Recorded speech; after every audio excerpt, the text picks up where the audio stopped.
just one of the bags that I brought back for me from Japan. And hello, my treasure. Welcome back to another video. And in this video, we're gonna talk about my first 2 days of my trip to Japan.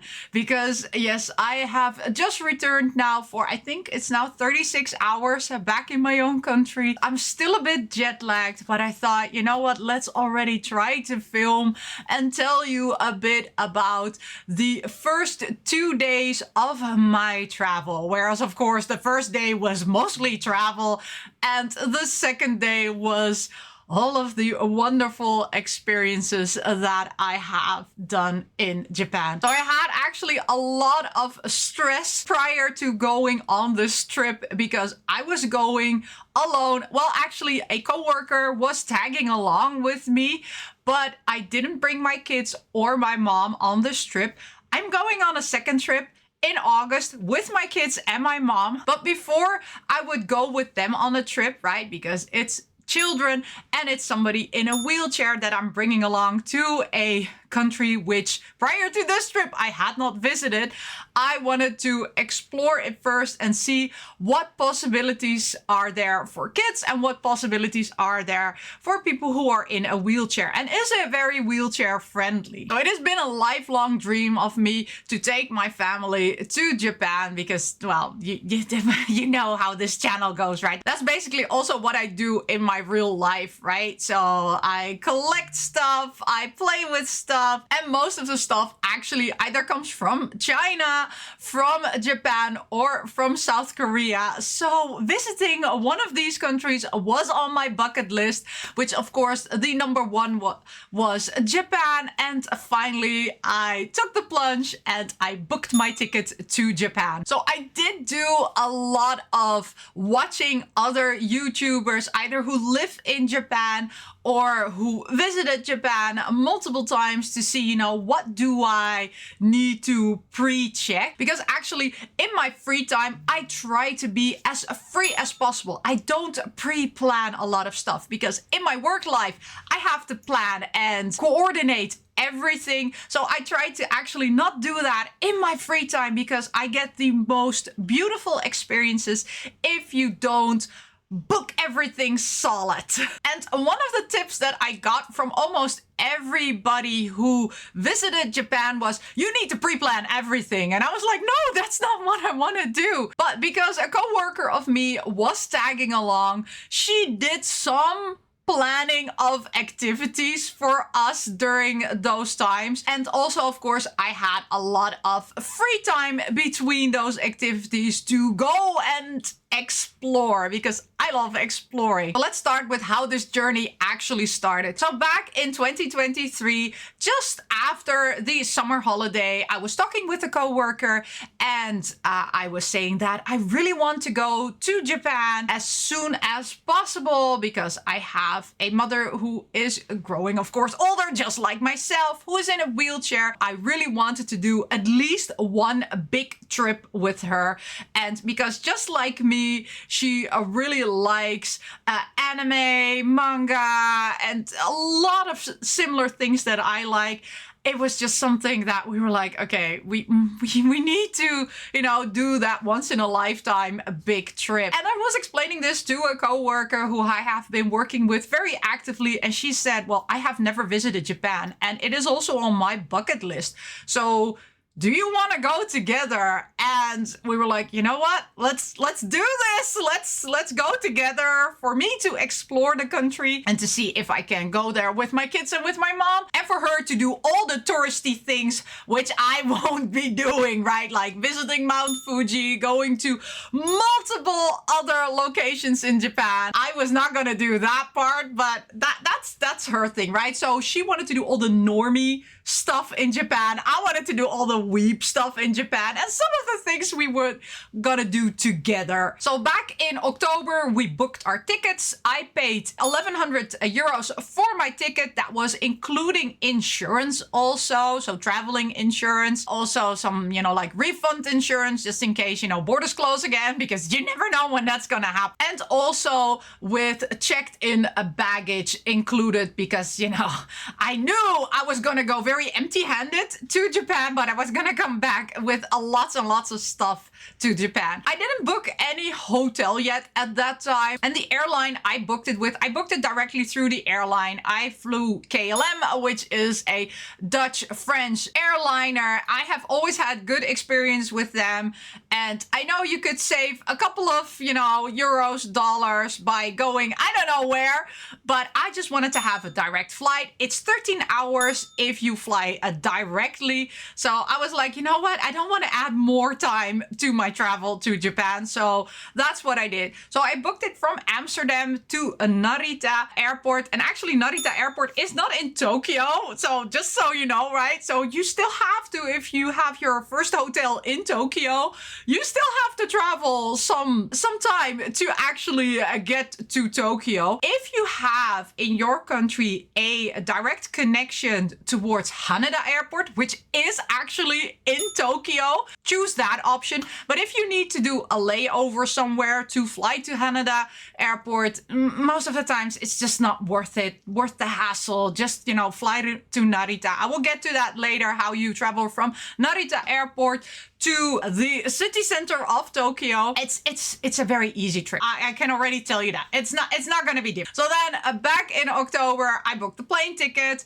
And then in January, I actually started looking for hotels. I wanted to be in one of the, you know, like top locations, which is close by everything that a anime nerd like myself would want to have in walking distance, because I didn't know yet how public transportation would work in that country. I heard lots of good news from everybody, but you know what? You need to experience it yourself before you say, you know, it's good or it's bad. So I didn't want to take any risk with that. I looked at a couple of neighborhoods. So of course I looked at Shibuya, I looked at Shinjuku, I also looked around the Tokyo station area, and I looked in Ikebukuro. And then when I was comparing all the prices, I was going end of February and I was looking at hotels in January. And there were still a lot of options available. I already paid, you know, over 1,100 euros for my plane ticket,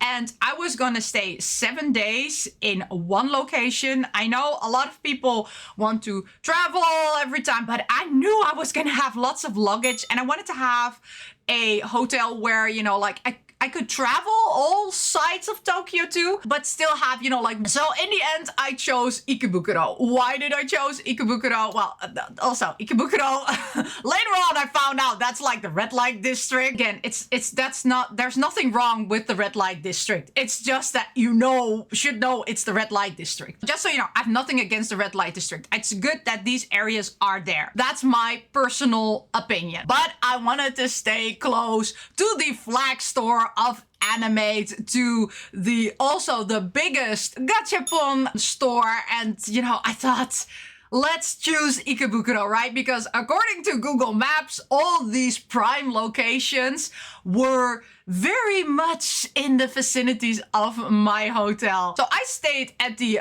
Wing International Select Hotel. I paid 623 euros, excluding taxes, taxes was like 2,000 yen or something. And that was for 7 days in Ikebukuro on a very much prime location. I'll get to that later, how prime that location is where I was staying, because it was amazing. Let me tell you that. At that time, I also booked that hotel. My coworker also booked a hotel room there because she said, you know, it's very much central, so I'll just take the same hotel that you're taking. And then the waiting game started, of course, right? So I had to get my international driver's license. I had to renew my passport because, of course, when you travel, you need to have 6 months at least on your passport. I had 6 months, but I just didn't want to take any chances. So I also renewed my passport at that time. So I got my international driver's license and I renewed my passport because I was going to do a specific activity which required me to have an international driver's license. And then the day finally came. So the week leading up, of course, to my travel, I checked the Visit Japan website where you could already pre-fill a lot of information everything, but you couldn't do everything yet because the final steps you had to do once you were in Japan. And I also bought through the services, which is called Klook.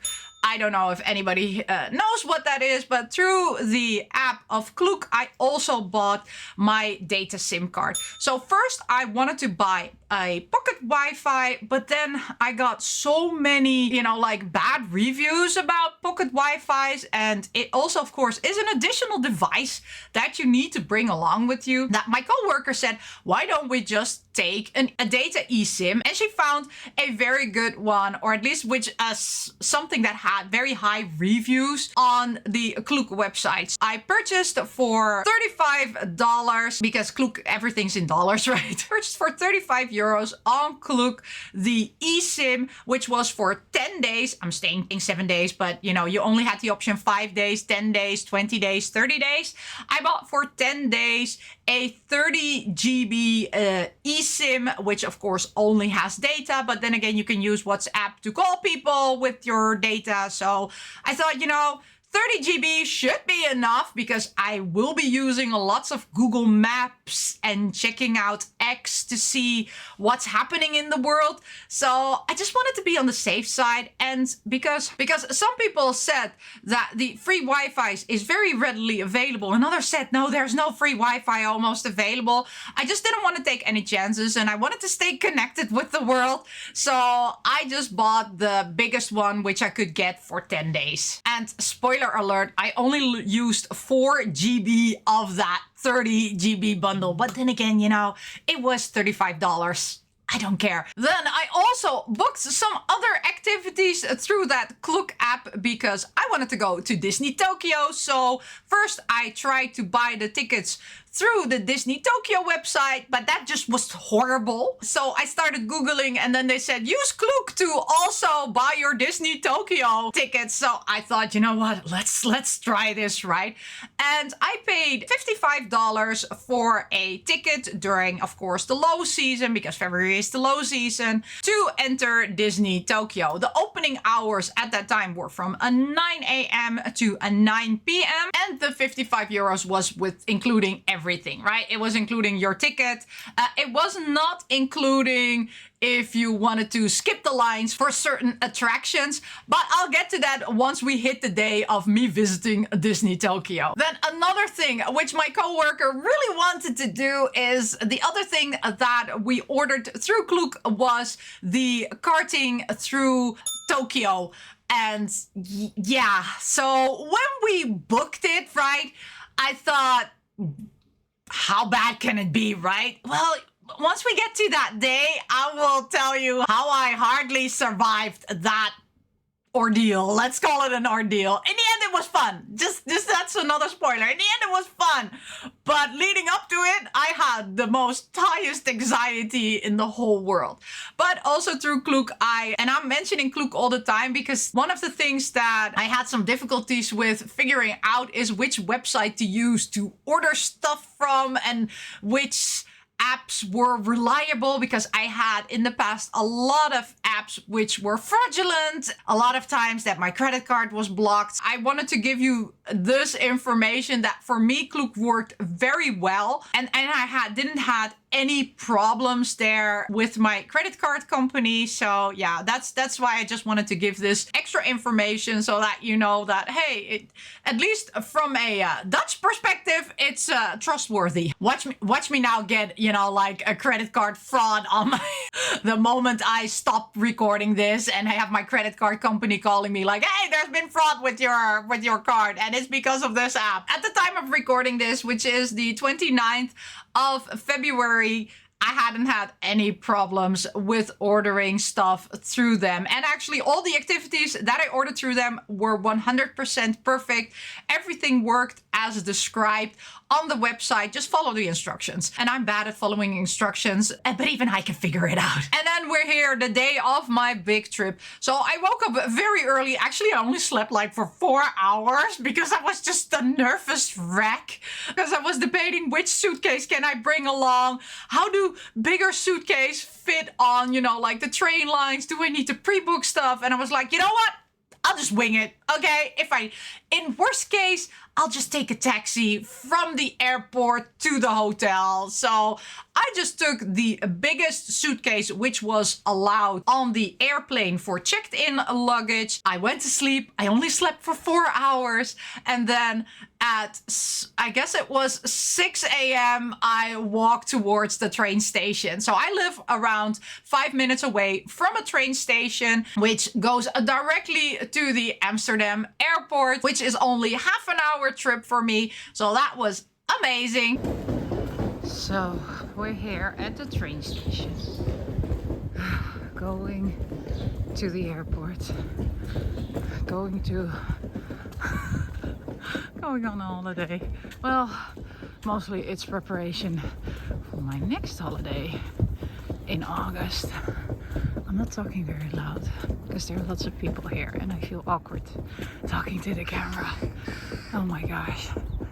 Look, almost there at the train station. And it's around a 45-minute train ride. And then once we're there, I will check back in with you.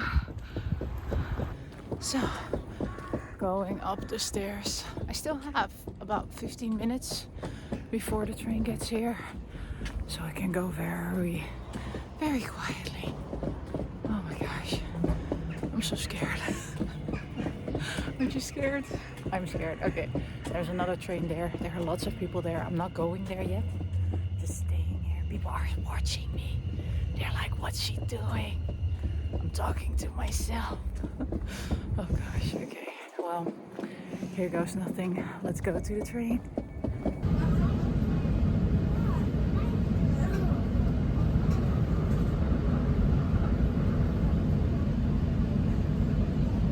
And then I arrived 6:45 at the airport because somehow I didn't get any delays, which shocker. I always get delays when, you know, like I'm stressed for time. And now I thought, you know what? I have more than an hour that I can go for delays, right? There were no delays. So I was way too early at the airport because I could only check in my luggage at 8:30.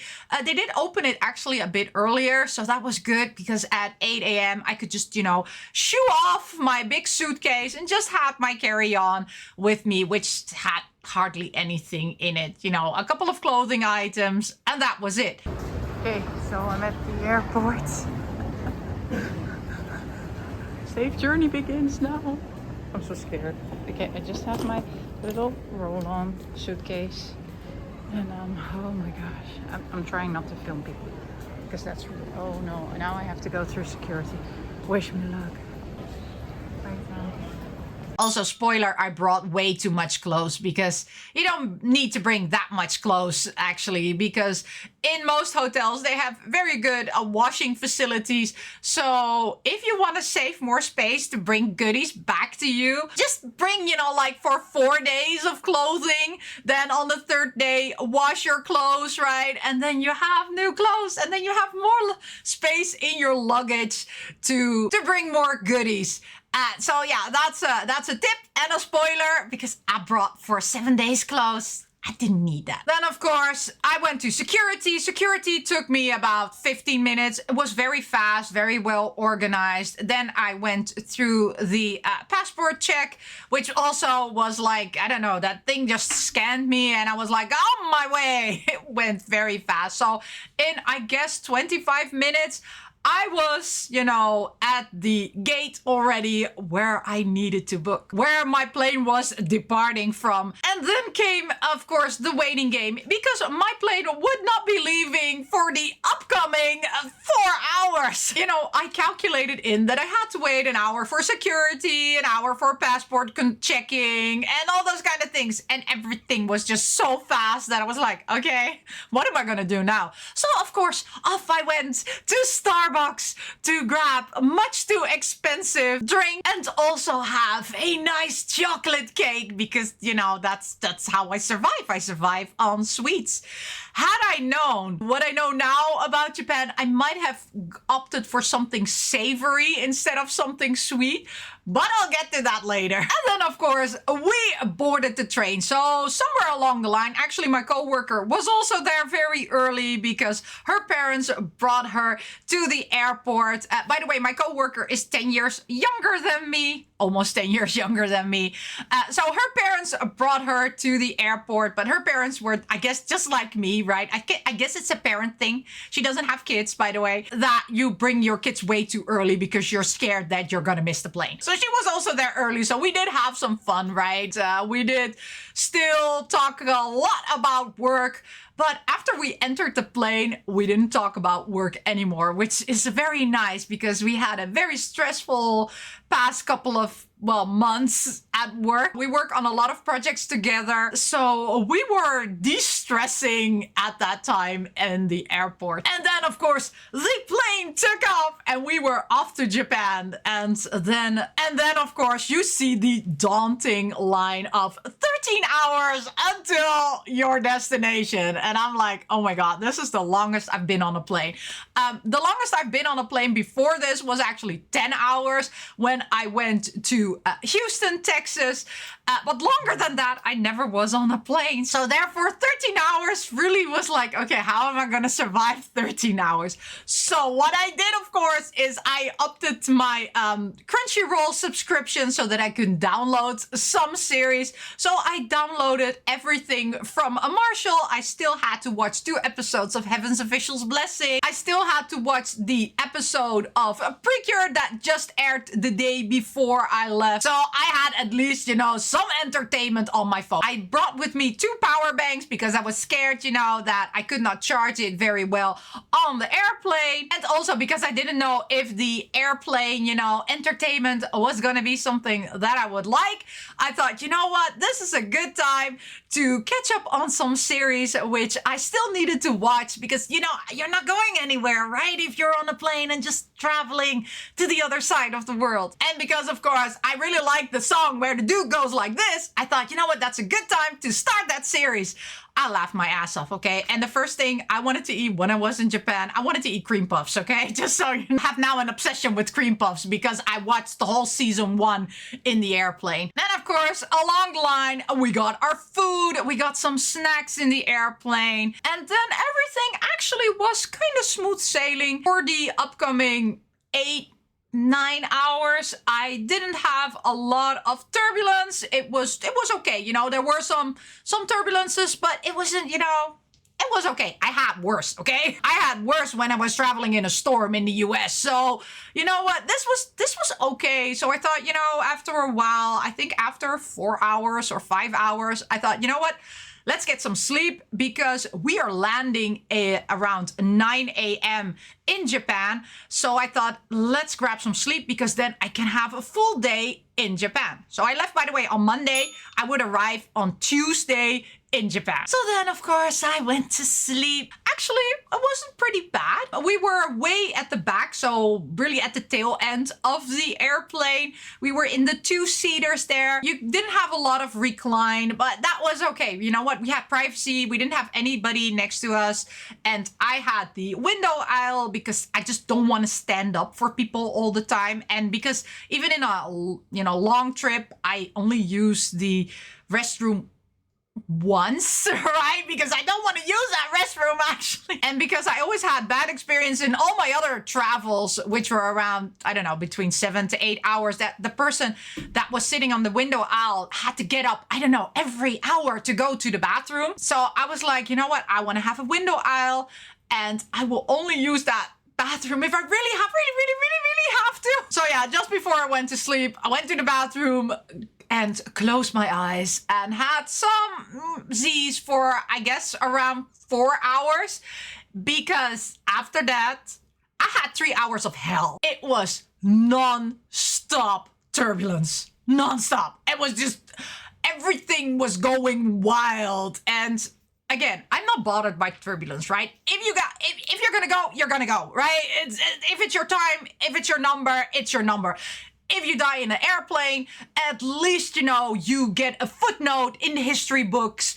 And, you know, you end up in airplane investigation episodes. So, you know, your life has more meaning, I guess, and you're more known. So I thought, you know what, if I'm gonna go, I'm gonna go. So that's why turbulences actually don't bother me at all, right? There's only, you either stay up or you go down. There's no in between. Because I have that sense, you know, very early on in my life, I was like, you know what, just go ahead. But it was for 3 hours non-stop turbulence. And oh my God, I actually felt seasick. So I've been on cruises actually, and on those mid-sized cruises, right? Where if it's heavy storm, you actually get seasick. So I've been actually on one of those cruises and it felt like that. I felt getting seasick. I was like, oh gosh. And I don't get nauseous or any of these things normally, right? With, you know, turbulence, even heavy turbulence. As long as it doesn't take hours. This took 3 hours. I was debating, you know, like, oh, it's not worth it. I was getting nauseous, kind of like drunk feeling. It was not good. And then the final hour, when we were almost there, it stopped. And my coworker, who didn't sleep prior to the turbulence, who actually wanted to sleep just before the turbulence started, she didn't have any sleep, okay? That poor girl, she was dead to the world. She was like, I don't like this. I said, I'm sorry, I had some sleep. I took my Z's very early on, and she didn't, because she was like, I can't sleep right now. So I was like, you know, you need to get your C's when you can. So that was interesting. And the final hour in the plane was very much okay. It was smooth sailing, right? It went okay. We got a cookie, we got some snacks from the airplane staff. And yeah, we landed at Narita, Tokyo. And oh my God, I was so glad I was on ground again. And then, of course, we started immediately connecting to the Wi-Fi there and adding our eSIM to our phones, because, you know, we wanted to make sure that we had data connection. So we did it actually before we went to security and all those kind of things, because everybody, when they went off the plane, they were rushing and they were running. And I was like, you know what? It's going to be a queue anyway. So what's the point? So we just took our time before we went there. We just stood to the side. We just activated our eSIM. We just followed the instructions. We connected also to the Wi-Fi from the airport, which went very well. And then we looked around, and then we saw, of course, the poster for Visit Japan. And because, of course, we had already pre-filled in most of our information, we just had to put the last information in there, and then you would get a QR code.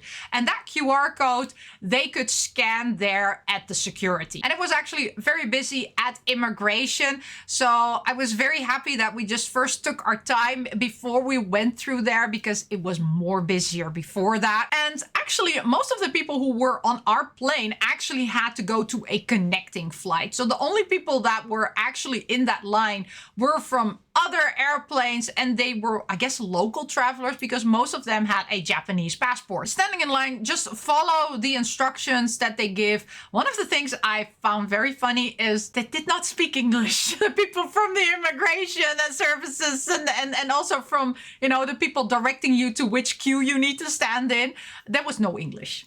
There was no other language. There was only Japanese, which of course, as somebody who has traveled the world, most of the countries, even though English is not their native language, the people from immigration or from security, they speak some English or Spanish. And, you know, I know English, I know Spanish. I can speak it right, both of them.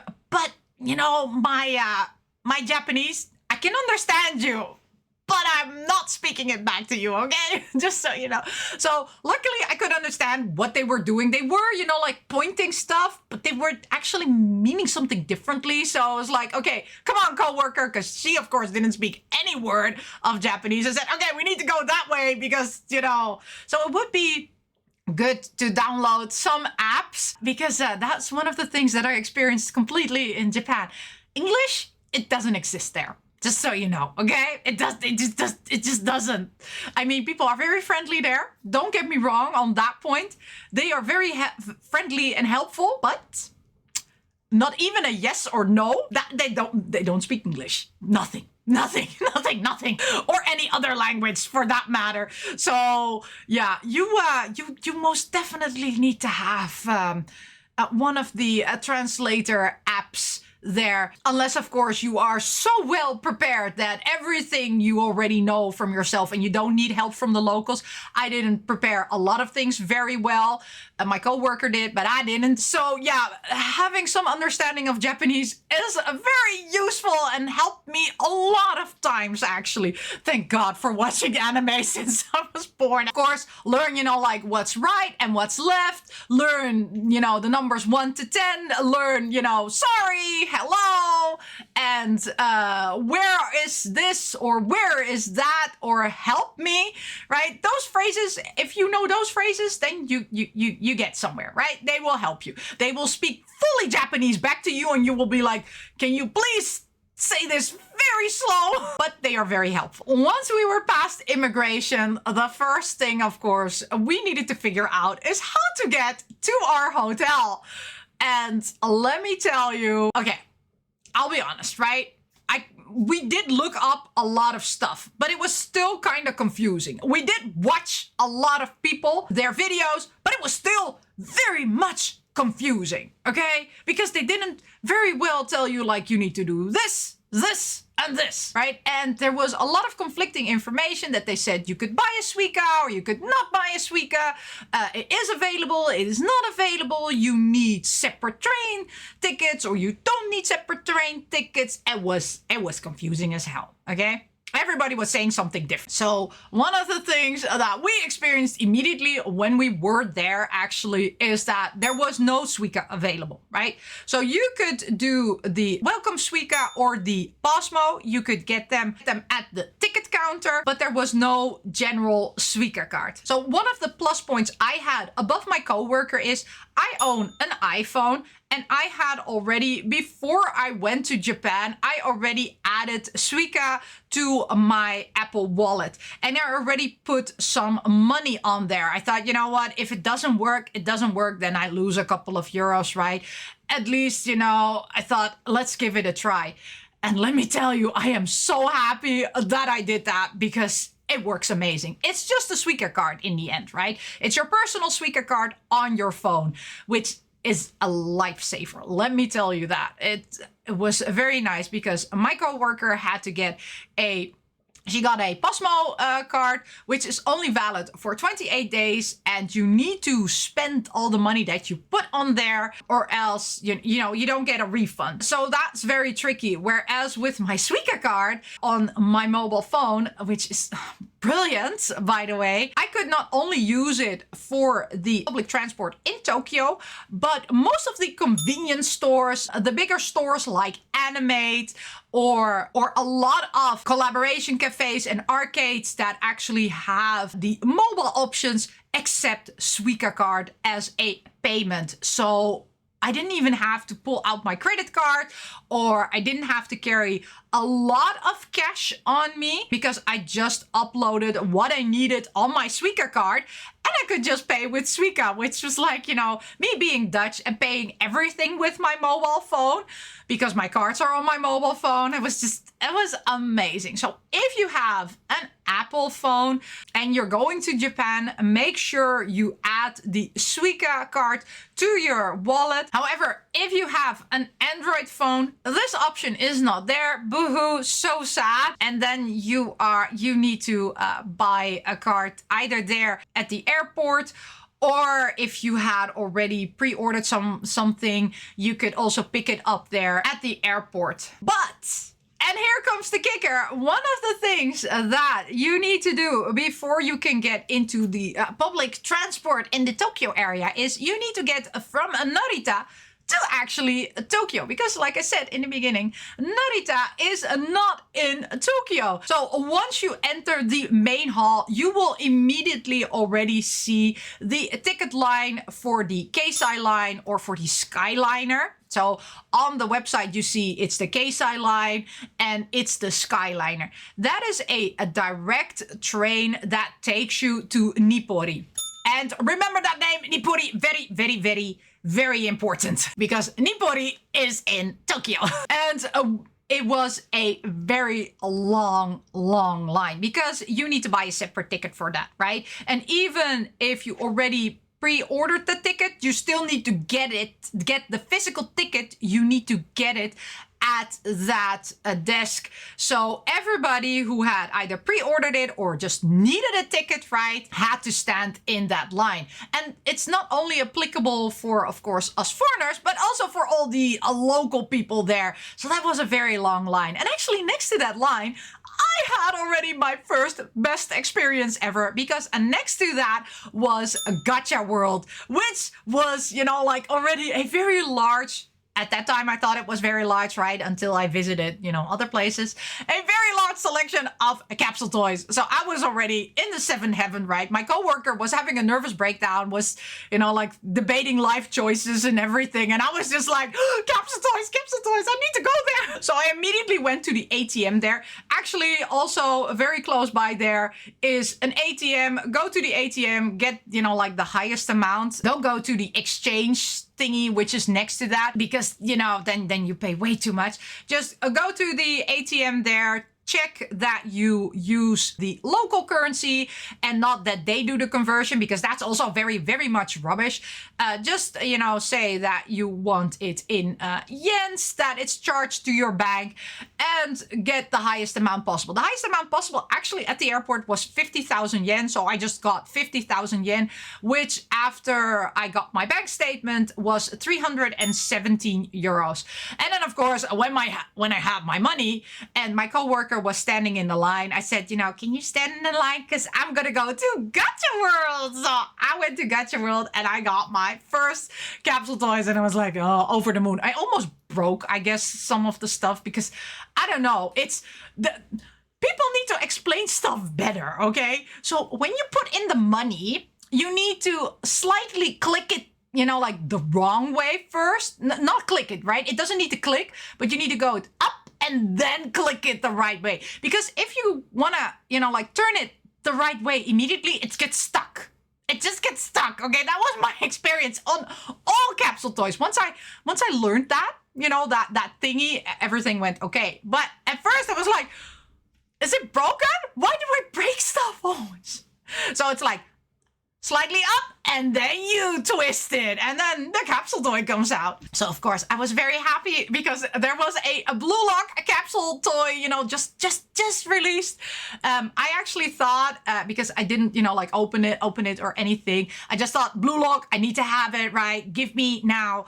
I just grabbed the capsule toy. I didn't look in which one I got.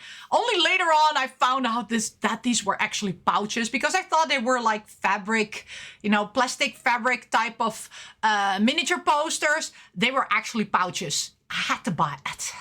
I'm still, you know, like I'm still sad that I didn't, you know, got more because they are very nice. But also, of course, there I found some capsule toys of wonderful Precure. So I also got those and I got some other random capsule toys there. And, you know, my coworker was again having a mental breakdown. So I stopped doing that, even though it was very sad that I couldn't continue doing that. But I thought, you know what?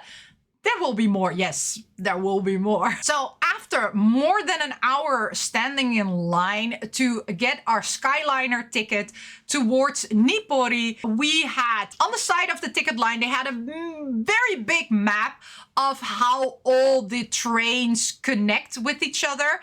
And let me tell you this, the trains in Tokyo feel like metros, but there is a difference, right? You have train tracks, which look exactly the same as, you know, metros, and you also have metro tracks. They're different, right? You use different cards. You can get, you know, discounts on the metro ones, and the train tracks you just end up using your Suica. But you know what? I was not interested in the metro. I did take the metro a couple of times, but you know what? I just used the main train tracks. So we looked at that map and we saw that we had to, of course, because we already also saw that when we did the whole Google Maps thing, that we had to get out at Nippori and go to the Yamato line, which is the JR line. It's green, but on this map, I guess it shows, on the map that it's there, it shows it as black, but it's green on all the other cards that I used. So we had to get out at Nippori and then go to Ikebukuro with the Yamato line, which is called JR. So we had to take the JR line, and the train from the Narita airport to Nippori is a less than an hour.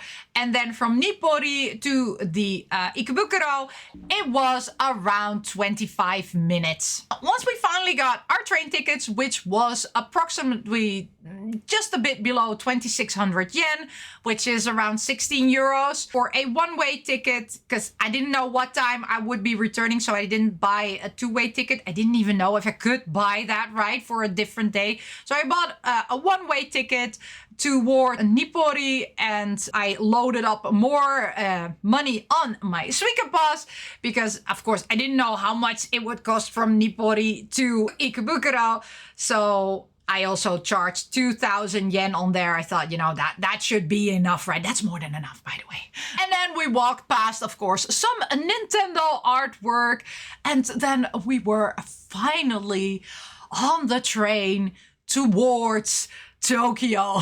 And then actually the train, the Skyliner train where we got on, was completely decorated with Captain Tsubasa. So, oh my gosh, that was so, you know, it sparked again a childhood memory, right? Because when I was small, I actually watched Captain Tsubasa. So I guess that's where my thing for Blue Lock comes from. And even though I don't like soccer, I kind of tend to like soccer animes. And then getting into the Skyliner was easy. It's wheelchair friendly. There are wheelchair aisles there also, because that's one of the things, of course, I needed to check if it was wheelchair friendly. You have an assigned seat also there, and you also get a ticket for a specific time that you go with the Skyliner. So you cannot take, you know, like a train later or a train earlier.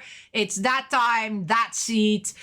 There is a nice storage where you can store your bigger luggage, and on top you can store your smaller luggage. And then these seats were very, very spacious and very nice. So I had a very nice trip there. And then, of course, we got off at Nippori Station. And then you're like, oh, good Lord. How do I say this without sounding? It felt like, you know, like the typical Amsterdam type of metro station, actually, for me. So maybe because I have, of course, a lot of experience with the metro stations in my own country, I was like, am I back in my own country again? Because, you know, also in my own country, things are confusing, right? With the metro station, like, do I need to go on that line? Do I need to go on that line? It's, oh my gosh, where do I need to go? But then again, everything is very well documented. So just look at the signs, right? Follow JR. And the good thing is everything, even though the people don't speak English there, everything is both in Japanese, most of the times also Chinese and English. So the English, Chinese, Japanese names are on the boards, so you can figure it out very easily. So just follow the signs for JR, and then there are 2 tracks for the JR. And then the good thing about the JR line is it's a circle.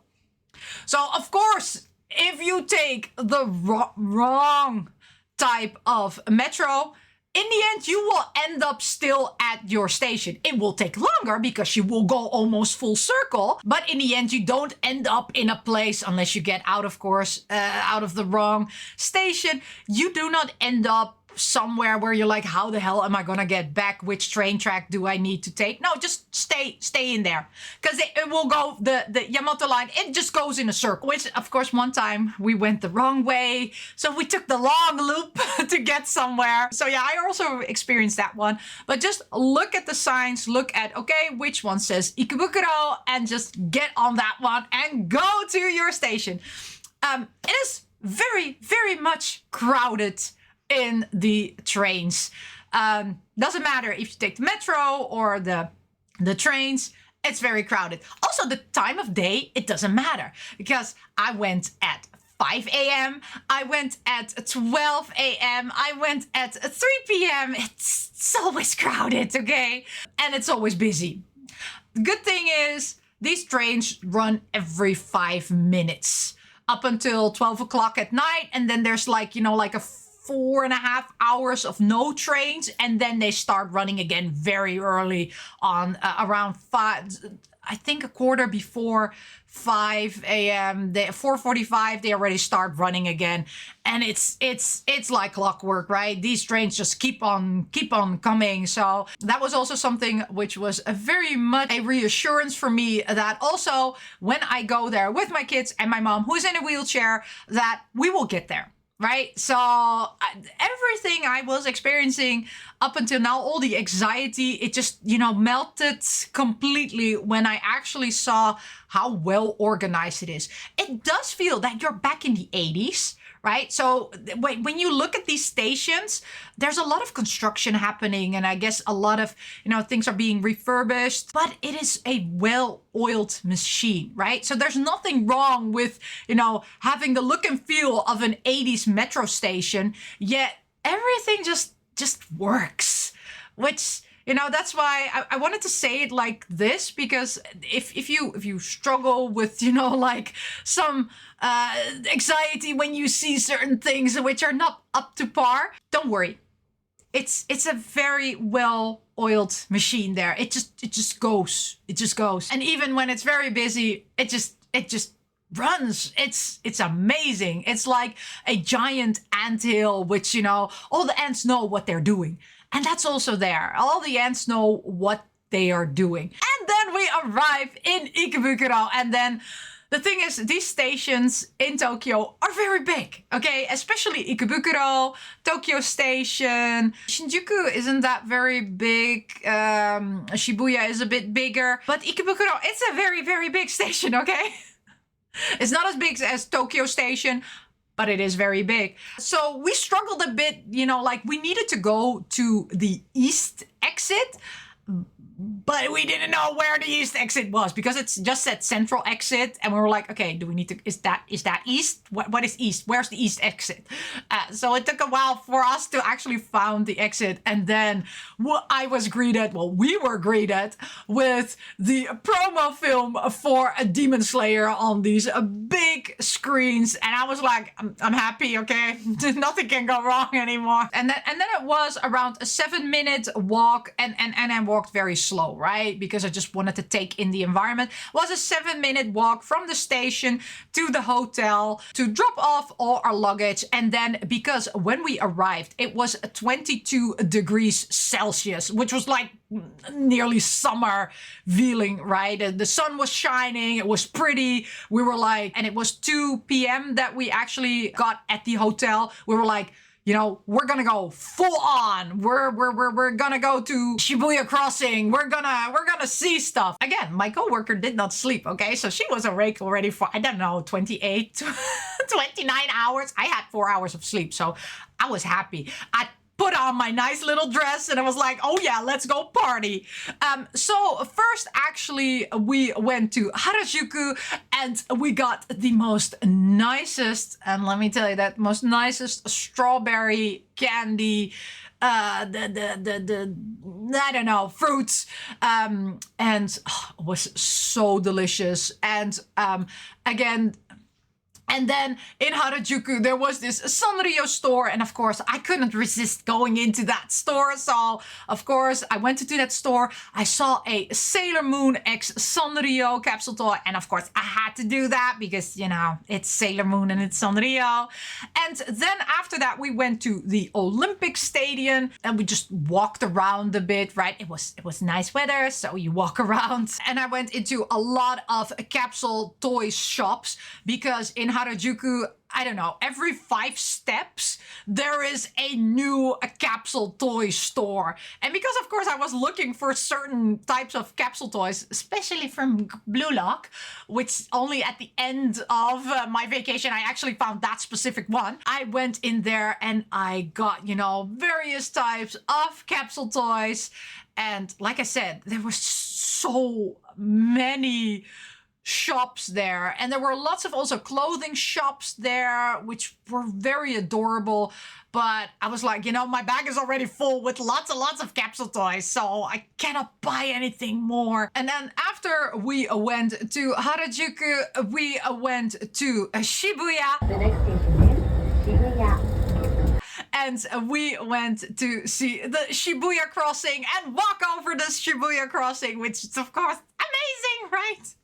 It was grand. So I didn't book anything to go into the Shibuya Sky. However, there is this big department store, and in that big department store, there is almost on the top level, there is this bar, and then you need to buy one drink, and then you can see the Shibuya crossing from on top, and it was amazing. And also actually in this big department store type of thing, there was a Pop Mart store. So I bought a cute little Pop Mart blind box for my mom. And in a department store, there was also apparently a pop-up store for Sasaki and Miyano. And I just went ballistic, okay? Because my oldest daughter also really likes that series.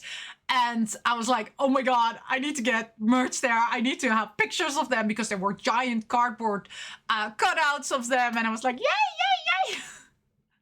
So I went to that pop-up store. I spent, again, way too much money there. But I'm very happy that I spent it. And it was just brilliant. I bought the big acrylic where you have them, you know, like going to an amusement park, and I also bought some blind packages, and I also got some additional stuff because if you buy a certain amount of things, you get some special extra cards. So I also got these special extra cards. So I was very happy. And actually I thought, you know, that was going to be the end of, well, actually day 2, right? Because day 1 was traveling and day 2 was, of course, you know, exploring Tokyo for the first time. And then we went into some kind of other, you know, like station. It wasn't a station, but it was connected to the station there in Shibuya. And then I found, oh my God, the thing that before I left said, I want to find, you know, like this collaboration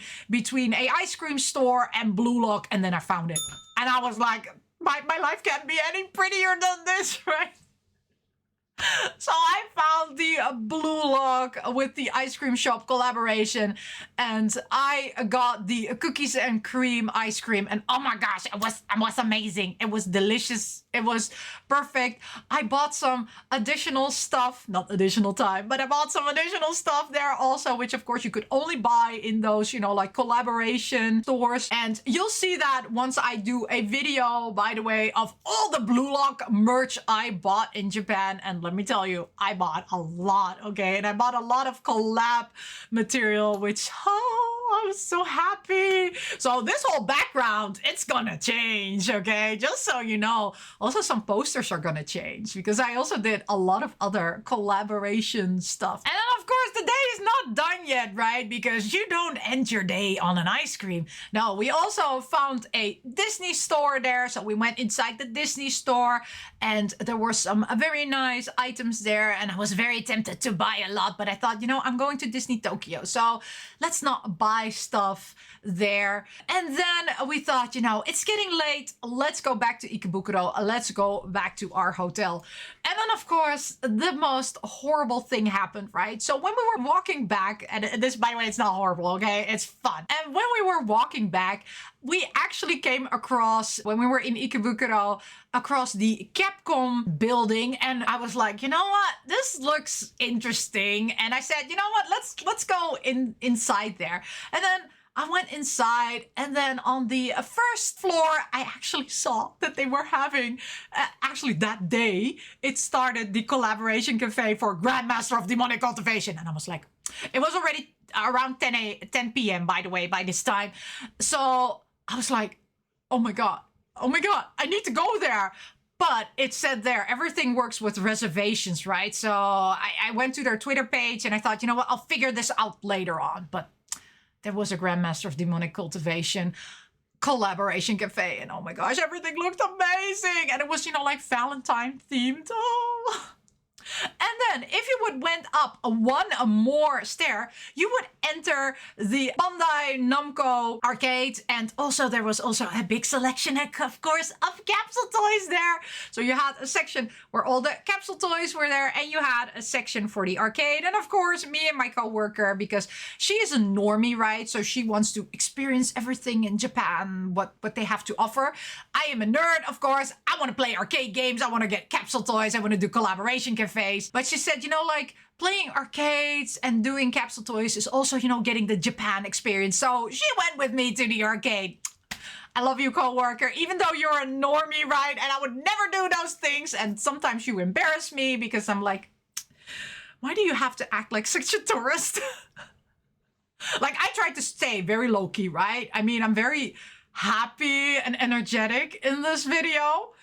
But let me tell you, my face was straight. I was like, you know, yeah, I'm gonna get a capsule toy.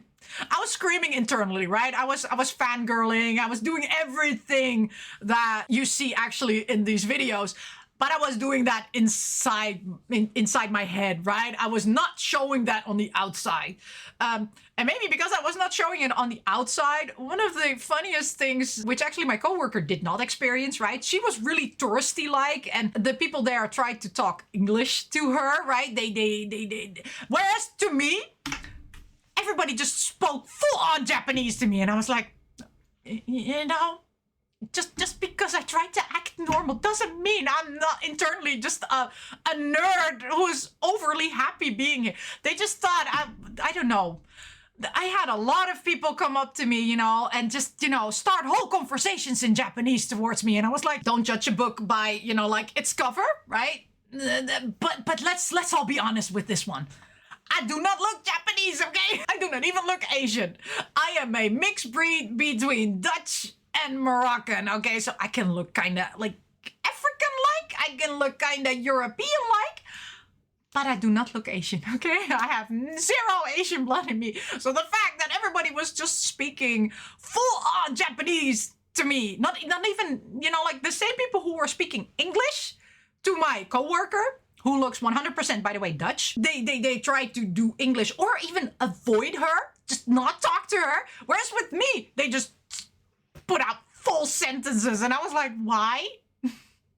Don't I look like a tourist also? But maybe because I didn't squeal and scream and those kind of things. Later on, somebody explained to me that I smell nice. I don't know why. That's a really weird thing. But they explained to me that I use a body spray from Lush, which is very sweet scented. I really love that scent. My whole room actually smells like that, but I don't smell that anymore, right? Because I use it every day. But apparently it attracts people towards you. So just so you know, okay? So apparently my scent opens up people to talk to me in their own native language. Like, again, I had in a lot of countries the experience that people just started talking in their native language to me. So apparently I have a face which tells people that, I don't know, I speak your language. I really don't know, okay? I feel flattered, right? I mean, when I was in Denmark, everybody spoke Danish to me. When I was, of course, in one of the African countries, they either spoke Arabic or, you know, African to me. And of course, in the US, everybody speaks, of course, English towards you. And when I was in Czech, you know, everybody just spoke Czech towards me. The thing is, people tend to speak their native language towards me and not even try to do English, whereas when I'm with somebody else, they speak English to that person, but not to me. Is my English that bad? Is it like, you know what? Your English is so bad that maybe you understand more in our local language than you understand in English. I don't know, okay? I don't know. I'm just thinking out loud. And I also got a lot of times people saying, you know, like they like my eyes, they like my makeup. And my coworker was just like, you get a lot of people just randomly talking to you. I said, I don't know why. I always feel that I'm standoffish, but apparently not. I don't know, okay? I just had to tell this. I'm sorry, okay? Because I had a completely different experience than my coworker. Whereas I talked with, well, I didn't talk, right? It's just they talked to me. She had a nobody talks to me type of experience. and I had a everybody talks to me type of experience. So I don't know. And again, I'm tall, I'm big, so I'm not kind of, I guess I always feel that I'm not the most easiest person to approach because I'm not small and cute and cuddly. Well, I'm cuddly. I'm not small and cute. So coming back to the arcade, I did play some arcade games with my coworker, and she really was invested for me to win that Blue Lock prize figure. Well, it was not a prize figure. It was a Blue Lock kind of bobblehead, and you know, I really wanted to have that one, even though it was Rin. Okay, Rin is not my favorite. But I didn't care, right? I really, really, really wanted it. And I didn't mind how much I had to spend on it, okay? Just so you know, Blue Lock is very, very, very popular in Japan. So a lot of merch, even secondhand, is still expensive. Only certain characters aren't favorites, so you can find their things more cheap. But Blue Lock is very expensive. The collaboration stuff, very expensive. So yeah, I knew this was gonna take a while before we actually won that. And the nice arcade person actually at the end, you know, helped us, you know, win it, because we were not gonna win this. We also played some other arcade games. I also played some Pretty Cure arcade games. They were not to be won, okay? That plushie Kogumi, it was not coming home with me. I spent way too much on that. I could have wasted that money in the Pretty Cure store, but you know, I tried to win it in the arcade. And then, yeah, we also played some food games, which were very much fun. We didn't win any of it. And my coworker, she was so funny. She said, you know, like, oh, these games are rigged. I said, yeah, that's the whole point. They're always rigged, right? So if you would buy this in the store, this would be the price. So in order for these arcades to make money, it needs to be more for you to win it, how you pay it in the shops. One of the good things, though, is a lot of these items, a couple of weeks after they've been, you know, like in the arcades, you can find the non-popular stuff you can find cheap in the secondhand stores, but that will be in a different video because I have been talking now for more than an hour. And yeah, that was actually how the day ended. I did, by the way, win one Pretty Cure item, which I'm very happy with. And the item that I won, I actually didn't film the whole process of winning it because I won it in 2 times, okay? It was stuck. Sometimes, and I really do mean, you know, like if you play the arcades 1,000,000 times and then 2 times maybe of those 1,000,000, an item gets stuck. And because it got stuck, I actually won it in 2 plays. So I only spent 200 yen on winning it. I did spend a lot of yen on all the other stuff, which I did not win, but I did win that one because it got stuck in the claw, and then, you know, you win stuff. But I couldn't show you because I didn't film it, because I thought, you know what, let's only play it, you know, like a couple of times and then move along, because I'm not gonna win it, but I just wanted to try it, and then I won it, which is really funny. But yeah, that was it for the first 2 days of my trip to Japan.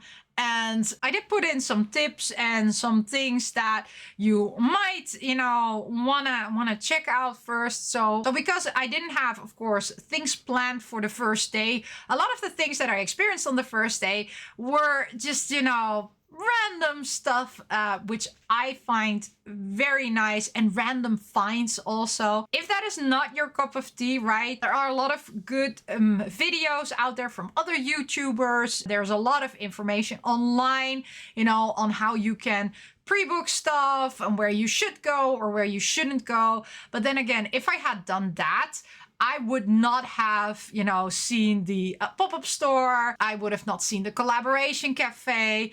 I would have not run into a couple of random arcades. So, and I like that specific experience, right? I like experiencing things and seeing like, hey, I found something. Because even if I did a lot of planning, I would not have found the things that I found in my first day. I hope you enjoyed this first vlog.